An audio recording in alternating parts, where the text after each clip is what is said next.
September 14, 1939, marked another pivotal day in the early stages of World War II as the German encirclement of Warsaw tightened, leaving the Polish defenders increasingly isolated and desperate. With each passing day, the situation for Poland grew more critical, as German forces continued their relentless advance and the Allies hesitated to launch a meaningful counteroffensive. The day underscored the stark realities faced by Poland and the strategic paralysis of the Allies, highlighting the broader implications for the international community as the conflict deepened. The German advance, squeezing the Polish capital.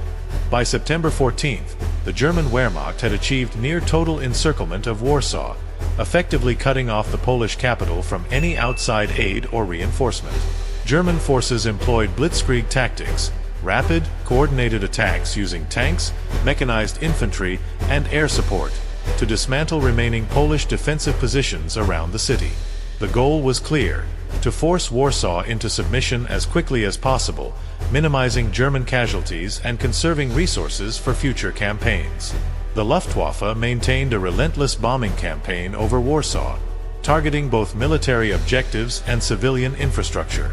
German bombers unleashed a torrent of explosives on key facilities, such as rail yards, bridges, and communication centers, to further disrupt Polish resistance and weaken the city's ability to sustain itself during the siege. Reports from within Warsaw described scenes of devastation, with entire neighborhoods reduced to rubble and countless civilians wounded or killed. The psychological impact of the sustained bombardment was devastating. As the German forces closed in, panic and fear began to grip the city's population. The German High Command was confident that this strategy of psychological and material exhaustion would soon compel Warsaw to surrender, allowing them to shift their focus to other strategic objectives in Eastern Europe and beyond.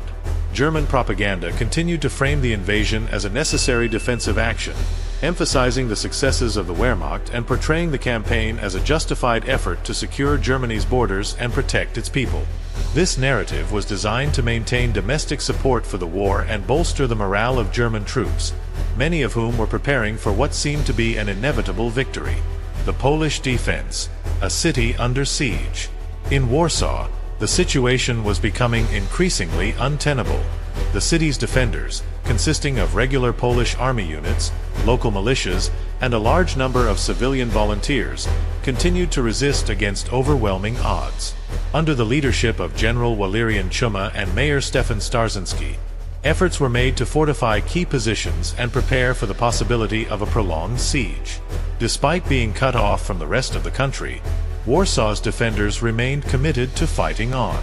On September 14th, they continued to reinforce makeshift barricades, dig trenches, and set up defensive positions in preparation for a possible ground assault by German forces.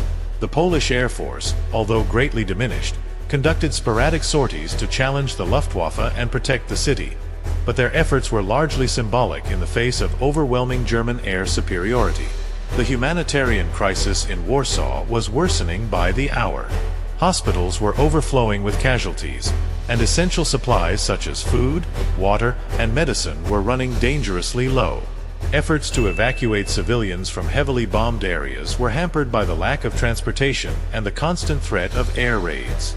Despite these dire conditions, the resolve of Warsaw's inhabitants remained strong.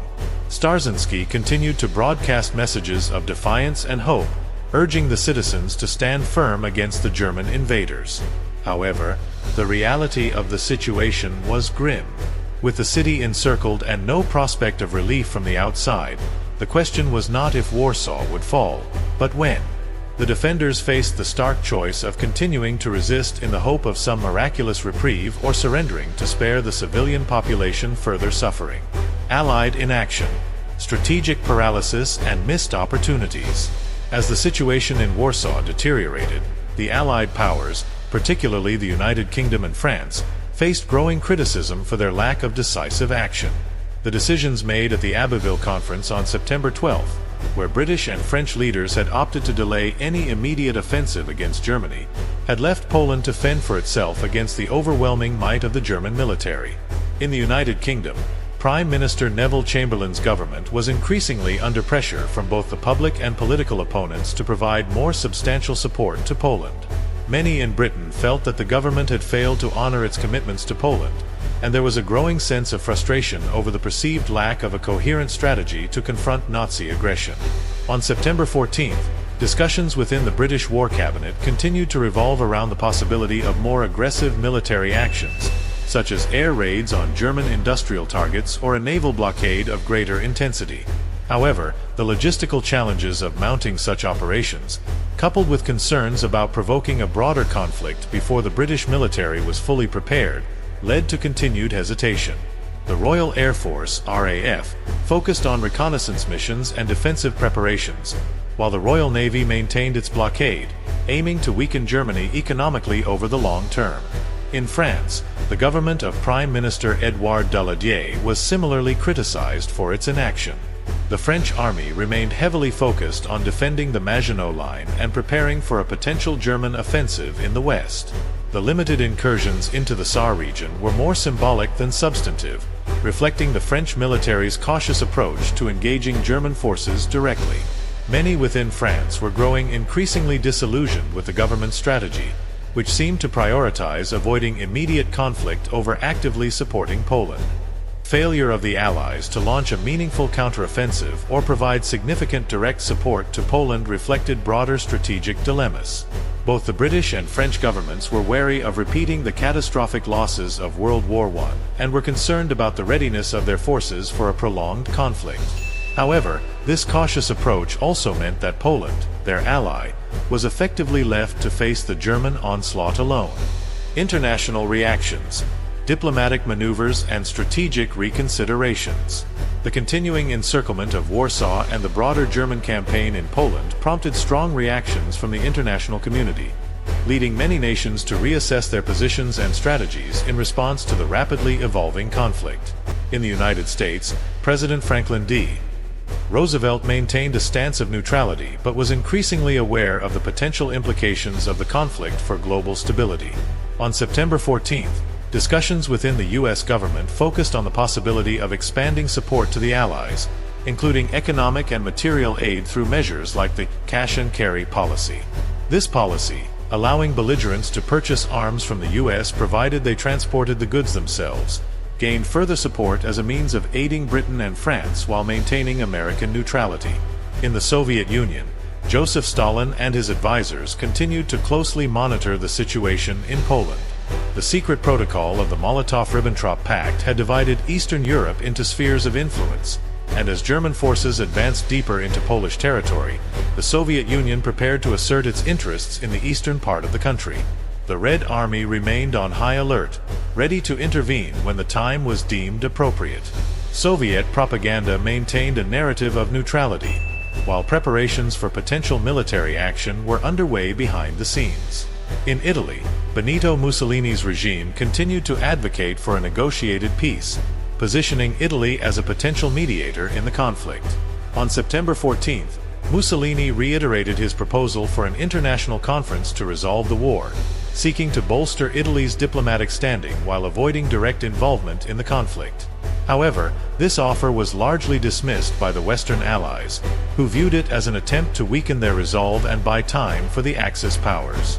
Other neutral nations, such as Switzerland, Sweden, and the Netherlands, continued to bolster their defenses and prepare for potential spillover from the conflict. These countries, aware of their strategic positions and vulnerabilities, sought to maintain their neutrality while preparing for potential threats from both the Axis and Allied powers.